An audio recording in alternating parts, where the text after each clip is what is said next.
C grade RTC bus stand కంటే అధ్వానంగా ఉంది. దీన్ని ఎయిర్పోర్ట్ అంటారా? అసలు ఇలాంటి ఎయిర్పోర్ట్స్ కూడా ఉంటాయా? గన్నవరం విమానాశ్రయాన్ని ఉద్దేశించి కొద్ది రోజుల క్రితమే పౌర విమానయాన శాఖ మంత్రి చేసిన వ్యాఖ్యలివి. మరి అలాంటి విమానాశ్రయాన్ని పెట్టుకుని అంతర్జాతీయ సమాజాన్ని ఆకట్టుకోగలరా? దాన్ని రాత మార్చడానికి ప్రభుత్వం తీసుకున్న చర్యలేంటి? గన్నవరం ఎయిర్పోర్ట్ ఇప్పుడు ఎలా ఉంది? ఇంకో ఏడాది తర్వాత ఎలా ఉండబోతోంది? కొత్త గ్రీన్ఫీల్డ్ ఎయిర్పోర్ట్ ఎక్కడ రాబోతోంది?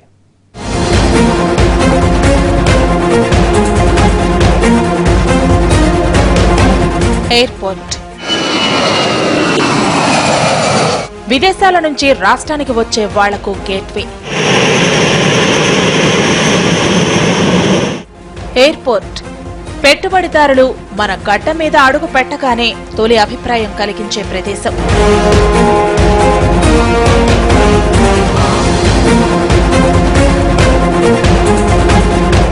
మరి అలాంటి ఎయిర్పోర్ట్ బస్టాండ్ కంటే హీనంగా కుక్కల దొడ్డిలా ఉంటే, దాని గురించి ప్రపంచవ్యాప్తంగా వ్యతిరేక ప్రచారం జరిగితే,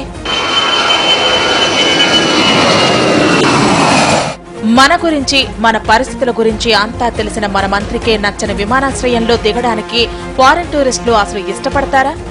డాలర్ల మూటలతో వచ్చిన వాళ్లు దిగిన విమానమే ఎక్కి వెనక్కి వెళ్లిపోవాలనుకుంటే పరిస్థితి ఏంటి? ఈ ప్రశ్నలే ఆంధ్రప్రదేశ్ ప్రభుత్వాన్ని ఆఘమేఘాల మీద పరుగులు పెట్టించాయి.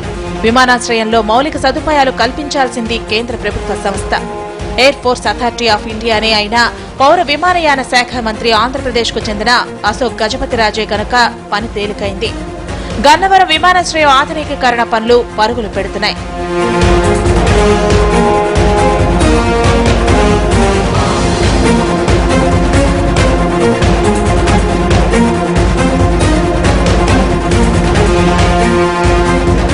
అంతకు ముందు ఈ ఎయిర్పోర్ట్ లో రోజుకు 5-6 విమానాలు దిగితే గొప్పే. అలాంటిది ఇప్పుడు అమరావతి ప్రకటన తర్వాత ఆ సంఖ్య 25 విమానాలకు పెరిగింది. అది కూడా హైదరాబాద్ నుంచి ట్రాఫిక్ ఎక్కువైంది. హైదరాబాద్ విజయవాడ మధ్య హైవేని 4 లేన్లుగా విస్తరించాక ప్రయాణ సమయం బాగా తగ్గింది. 2 చోట్ల ఎయిర్పోర్ట్స్ ఊరికి దూరంగా ఉండటం, చెక్-ఇన్ కోసం గంట ముందు వెళ్లటం వంటి సమస్యలతో ఎక్కువ మంది వాహనాల్లో 3 నుంచి 4 గంటల ప్రయాణానికే ప్రాధాన్యం ఇచ్చేవాళ్లు. కానీ ఇప్పుడు వాటిలో మార్పు లేకున్నా పెరిగిన అవసరాల దృష్ట్యా ఉన్నతాధికారులు, సినీ రాజకీయ ప్రముఖులు, వ్యాపారులు, ఇతర వీఐపీలు విమాన ప్రయాణానికే మొగ్గు చూపుతున్నారు. అవసరాలకు తగ్గట్టుగానే విస్తరణ పనులు జరుగుతున్నాయి. ఇప్పటికే ఉన్న పాత టెర్మినల్ను ఆధునికీకరించారు. కొత్తగా 137 కోట్ల రూపాయల ఖర్చుతో అంతర్జాతీయ టెర్మినల్ను నిర్మించబోతున్నారు. రాజధానితో పాటే దానికి కూడా శంకుస్థాపన చేసి 15 నెలల్లో అందుబాటులోకి తీసుకురావాలన్నది ప్రభుత్వ లక్ష్యం.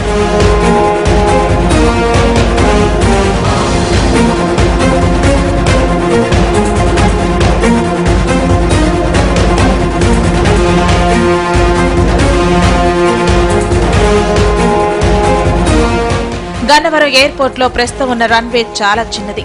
దీన్ని విస్తరించాల్సి ఉంది. అది జరగాలంటే ఇప్పుడున్న 504 ఎకరాలకు తోడు మరో 700 ఎకరాల పట్టా భూమి సేకరించాలి. కానీ రాజధాని ప్రకటనకు ముందే ఎయిర్పోర్ట్ చుట్టూ ఎకరా 50 లక్షల నుంచి ₹1 కోటి వరకు ఉంది. అందుకే ఇన్నాళ్లు భూములు ఇచ్చేందుకు రైతులు ఒప్పుకోలేదు.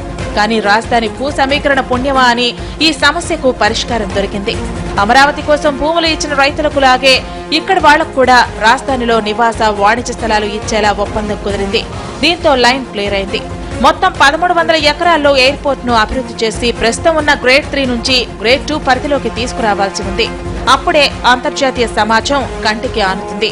దీన్ని విజయవాడని ఎయిర్పోర్ట్ ని స్థాయి పెంచాలి. సో నంబర్ ఆఫ్ ఫ్లైట్స్ ఎక్కువ కావాలి, ప్లస్ ఇన్ఫ్రాస్ట్రక్చర్ పెరగాలి. దానికి అనుగుణంగా ఇక్కడ ఉండేటువంటి పర్సనల్, ఇక్కడ ఉండేటువంటి ఎస్టాబ్లిష్మెంటు, అలాట్మెంటు, బిల్డింగ్లు, లేకపోతే టెర్మినల్ స్థాయి, ఎన్ని బేస్ ఉండాలి, ఎన్ని ప్లేన్ నిలబడటానికి, అది ఒక లెక్క ఉన్నది. త్వరలోనే ఈ చేంజ్ ఏది గ్రేడ్ 3 నుండి గ్రేడ్ 2 కావాలి. అవి అన్ని సమస్యలకి పరిష్కారం.